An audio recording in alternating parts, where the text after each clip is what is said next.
বন্ধুরা, ভারতীয় ক্রিকেটের এই মুহূর্তে সব থেকে বড় ব্রেকিং নিউজ।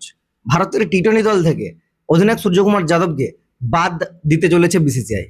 এই খবরটা এক প্রকার নিশ্চিত। তো এটা হওয়ারই ছিল। শেষ 2 বছর আমরা দেখেছি কোনো টুর্নামেন্টে বা কোনো সিরিজে, এমনকি রিসেন্ট আইপিএলও সে একদমই মানে চুপ ছিল, তার ব্যাট কোনো কথা বলেনি, রান নেই। এটা নিয়ে ইতিমধ্যেই প্রশ্ন উঠেছিল সূর্যকুমার যাদবকে নিয়ে। কেন কি সে কি শুধু ক্যাপ্টেন্সি কোটাতে খেলছে, তার কোনো দলে কোনো কাজ নেই, মানে দায়িত্ব নেই কোনো?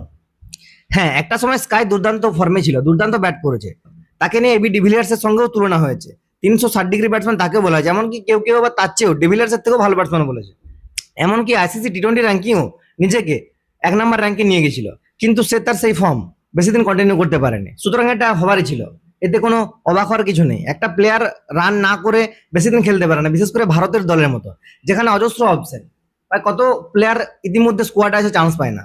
এমনকি নতুন নতুন প্লেয়ার উঠে আসছে, বিরাট তাবড়তোড় খেলছে, তাদেরকে বসিয়ে রেখে এরকম দিনের পর দিন ফ্লপ যা একজন প্লেয়ারকে কিভাবে দলে রাখা হতে পারে শুধুমাত্র ক্যাপ্টেন্সি কোটাতে? স্কাই আগেই বাদ পড়ে যেত।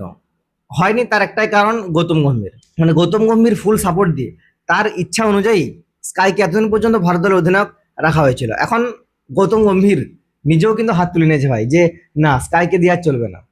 মানে সে পরবর্তী বিশ্বকাপের কথা ভাবছে। এখন নতুন একটা দল তৈরি করতে হবে, নতুন ক্যাপ্টেন দিয়ে ভালো করে দলটা গোছাতে হবে পরে বিশ্বকাপটা আবার জেতার জন্য।